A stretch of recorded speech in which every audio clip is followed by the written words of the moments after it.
a blockchain built completely from the ground up, and at the helm is the creator of Ethereum's ERC20 and ERC725 standards. Lifestyle and digital fashion with luxury brands already has their focus, and you can add to this NFTs, Web3 gaming, and the metaverse. And at the core of their project is the universal profile. Users of Lukso projects don't need to create seed phrases. You don't need to go on an exchange to buy the native token first.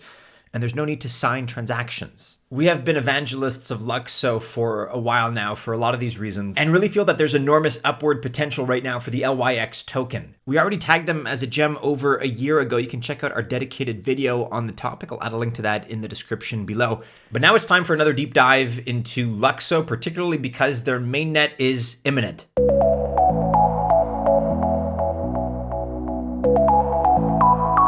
Welcome to the channel. My name is Maddie. This is Altcoin Buzz. Whether it's NFTs, whether it's Lukso, whether it's other altcoins, we do wish you the very best of luck if you choose to invest. Just remember that I'm not a financial advisor. This is not official financial or investment advice. Let's start off with a little bit of background information about Lukso. So first of all, Fabian Vogelsteller and Marjorie Hernandez, they founded Lukso back in 2017. They're also a married couple, full disclosure. Now, Fabian came straight out of Ethereum, where he created the ERC20, ERC725 tokens, and Web3.js. Not a bad CV right there. ERC20, of course, is the standard for all ETH tokens. It also started the ICO wave and stood at the cradle of DeFi, decentralized finance. And then ERC725 is a proposed standard for blockchain identity. More on this shortly. And Web3.js is the most used library for JavaScript on blockchain. And when it comes to Marjorie, she's an entrepreneur, an architect, an expert in design, technology, and blockchain. She's also an experienced product expert and excels in brand strategies. Lukso, as we've talked about previously, they target lifestyle, art, and fashion. And various luxury brands are already lined up with Lukso.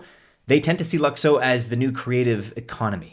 With that in mind, let's have a look at their universal profile and why this is so important. It's really part of the three core building blocks here that we're going to be discussing. And one of these core building blocks is the universal profile. It really does form a crucial part of Lukso and represents an interoperable blockchain-based profile. So this makes passwords or usernames a thing of the past. Instead, you have a universal login. Most importantly, you have full control over your virtual assets as well as your identity. And so as a result, onboarding new users, brands, creators, etc., that becomes easy and simple. And you can also choose between an anonymous or public profile. And they're also gasless, by the way. LSPs represent the next core building block of Lukso. LSPs stand for Lukso Standard Proposals. Now, developers can add different levels of access to a universal profile, and they can do so with LSPs. Now, there are various LSPs. They have a variety of functions, for instance, increasing user friendliness and functionality, standardizing identity, representing assets, and interacting with smart contracts. They're also flexible and extensible, meaning that they will be able to accommodate new use cases and even use cases that haven't seen the light of day yet. And now we're coming back to ERC725 tokens because LSP0 is an ERC725 account. Therefore, here are some of the functions of the LSPs. LSP0, or the ERC725 account, it allows you to transfer assets or attach information to a smart contract. LSP1 is the universal receiver. This notifies you about in and outgoing transactions, but it does more. For example, you can reject assets or tokens. LSP5 keeps track of all your digital assets. It is effectively your portfolio. LSP7 deals with digital assets or tokens. LSP8 are identifiable digital assets. These are like NFTs 2.0. NFTs, of course, are a very important part of Lukso. And the Lukso NFTs will have unlimited metadata. And these metadata can change or update over time. You can also batch transfers. So NFTs will be a focal point of Lukso, which is very exciting. And you can think of all these LSPs, in other words, as taking care of everything that's going on within the Lukso blockchain. And of course, all LSPs are interoperable. And there are also cultural currencies. These are extensible tokens beyond DeFi. They're part of introducing social blockchain. It also shows the importance of building Lukso really from scratch because no other blockchain really has anything like this. Certainly nothing like the universal profile or the LSPs. And on top of all that, Lukso will offer gas-free transactions. If you guys already have a universal profile, perhaps let me know in the comments below. Maybe you've already interacted with Lukso. If that is the case, be sure to share your feedback. Very importantly, the mainnet is coming. So currently Lukso is in the third version of its testnet, L16. L14 launched in 2019, and they used this for building and testing. For instance, this saw the creation of 15,000 universal profiles. And Marjorie is also owner of the Dematerialised. This is an experimental marketplace of virtual goods.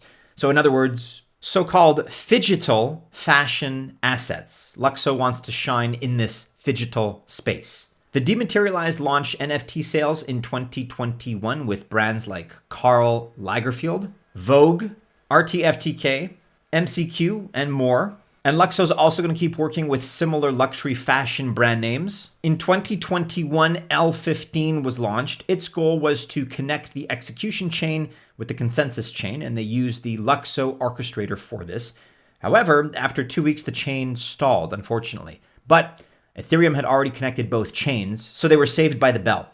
L16 launched in 2022 and is still up and running. This is a proof of stake or POS network. It's also the last testnet before the mainnet launches. There's a browser extension, but this doesn't work when MetaMask is installed, just FYI. An update on the mainnet is due on the 22nd of January, so that's coming up very quickly. It's expected that the team will reveal the mainnet launch date, and part of this wait is the legal setup right now for the mainnet. Some alpha projects that are currently running on Lukso besides the Materialized are the Universal page, where you can build your personalized website and sell your digital assets directly to your audience. Keys protocol. This is where you can create a DAO, propose, and vote. There's Lukso Me. This is a name service. And Lukso, Lookso, a decentralized social feed combining user-generated content with blockchain events. Now, since this announcement about the mainnet, the Lukso token, LYXE, saw some positive price action. Over the course of the last month or so, the token actually went up by over 50%. Now, LYXE is the token that you can buy on Ethereum. But once the mainnet goes live, there will be a mechanism to swap LYXE for LYX 1-to-1. And most likely this will be a bridge. LYX is the native token on the Lukso blockchain. There's also LYXT. This is the testnet token, but that has no value. However, only 15% of tokens are currently in circulation, and this will double to 30% once the mainnet goes live. So very likely a temporary price dump may be in the cards. Furthermore, once the mainnet goes live, you can start staking the LYX token. For this, they use Casper FFG consensus mechanism, or Casper, the friendly finality gadget, the next generation of POS. Lukso is also EVM compatible, so devs can use all Ethereum 1 tools. And it may well be that Lukso becomes the first blockchain that can work with the new ETH2 POS algorithm. For this, it will combine Casper and EVM. So of course, all of this, for all these reasons and a few more that we've covered in the past, looks very exciting to me. Let me know what you think about Lukso. Do you see a bright future for this project? What are your thoughts about LYXE? It seems like a great opportunity to us, but as always, I'm curious to hear your thoughts on this one.